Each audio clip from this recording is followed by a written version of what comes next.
Superwoman issue 3, written by Phil Jimenez and art by Emanuela Lupacchino. Mhm. What did we think of issue 3 of Superwoman? I Still found pretty it. good. See, I felt it clunky. The Lena Luthor stuff, I was just like, I got bored reading it early on, and I don't know if it's the Luthor in her that's making her monologue or what, but I feel like this could have been seeded out throughout some issues instead of just dumped now. I enjoyed it. I am more on Connor's side with this. Okay. Don't get me wrong. I do think maybe the Lena stuff was the weakest part of this issue. You know, I can agree with that. Yeah, I would say that. But the Steel and Lana and Natasha, Natasha, right? yes. Irons. Okay. God, trying to keep so many of these names straight that I haven't thought about in years, just because they weren't around. You know. It doesn't help that the characters that are called Steel have a last name of Irons. Yeah, that's. It's just messing. Like, I couldn't remember if it was. Anyways, I like that story much more than the villain story. Especially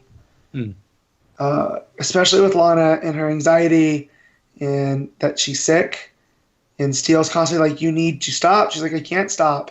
Yeah, and I have these superpowers. I need to use them." And it also shows how, like, where her mental space is at right now. Like, she's going over the top. She's not restraining herself. She's like flying in head first without thinking about it. She's being kind of reckless, and it's like it's good because it's given her something that she has to get over. It's given her a character arc that she because even the flashback at the start shows that she wasn't sure about doing any of this, and it was Lois that talked her into it. No, you can be a reporter. You can be a superwoman.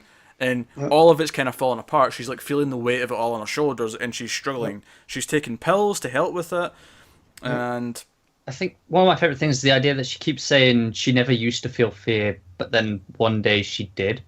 I think it's kind of this idea of obviously it's metaphorically bigger, but it's the idea of how kids don't feel fear, they don't think, and then once you understand things is when you are afraid of it. Once you're told that you should be afraid of these things, that's when it sinks in. Yeah, and to me, it's also the fear of her responsibility. Like, she feels that she has to live up to the legacy of Clark and now Lois.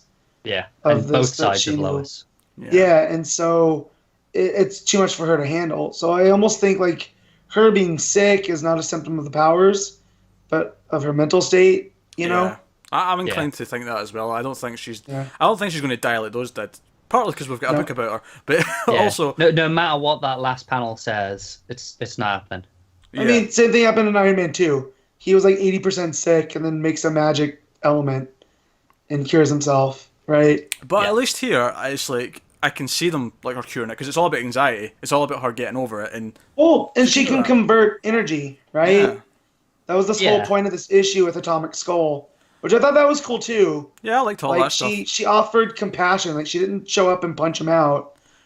She was kind of like, wait, they're treating you how at Stryker's Island? Well, hold on. Let's just be clear. She did want to beat the crap out of him first. Of course, but she didn't. Yeah. I mean, I yelled at a sidewalk yesterday. I didn't go punch. Well, I might have. That's not the point.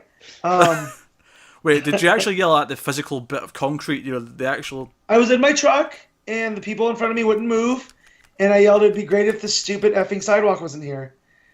But I yelled in the direction of the sidewalk, so... Hey, anyways. I just yell at it if I trip on something while I'm walking. Yeah, I just imagine Matt standing on the side of the road looking down at the corner of the sidewalk and just screaming at it. Well, basically what I did. I just, traffic and me do not get along. But, I just wanted to say, actually, that I love the look of Atomic Skull. Like, I really like his... It's all... I joked last issue that it was a little bit like a green version of Ghost Rider, but I actually love that he's in like a sort of like almost Mr. Freeze-esque suit. But with containment. But with the the green toxic sort of flame thing going. Like, he's got a really cool look to him.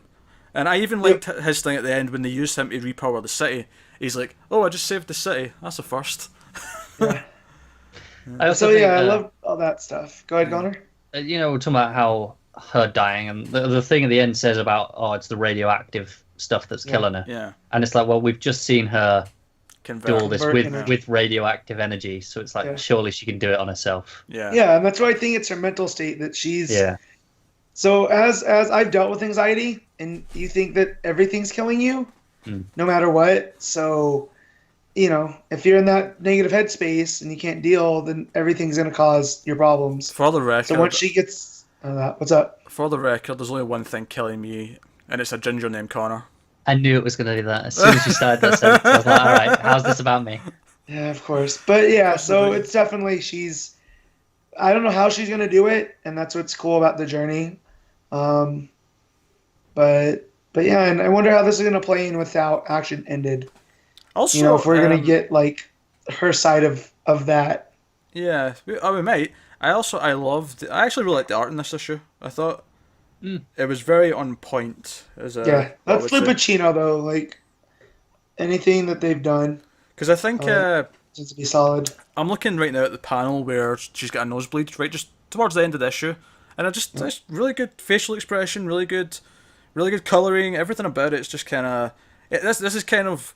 That sounds like a really weird thing to say, but there's almost like what I think a good, normal-looking comic should look like. Now, I say normal because there's obviously very stylized looks that I also really like. Mm-hmm. I don't know, like something like Jock, for example, is really stylized. It's not what I think a normal comic book looks like. I love it. It's great.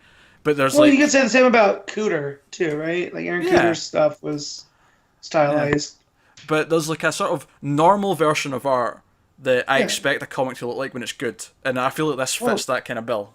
Yeah, I always call that Ivan Reis. Yeah, that's kind of in that same wheelhouse. Yeah. Yeah, okay. And of course, at the end, Lena Luthor has her own power suit, much like Lex. With the and purple she's now Ultra Woman. And she's Ultra Woman. I'll admit, cool. I like the name. Yeah, well, yeah. I'm down with it. Especially since she's made bizarro versions of Superwoman, evil Superwoman from Crime Syndicate Earth 3. I like that. That is cool. It is. Yeah. Yeah. She does monologue too much. I'll agree with Matt on that, but it didn't drag the issue down for me. No, I feel like they'll get that's like the monologue out of the way, and there won't be as much going forward. Yeah, I hope so, because that made me be like, so I stopped reading because I was at work at that point. It's like I'll pick this back up later, because it just kept going, like 2 pages of her word bubbles. All right, I mean, don't get me wrong, it was the worst part of the issue, but I would. Even if it stuck around, I wouldn't be too bothered about it. Like, I still really enjoyed this show.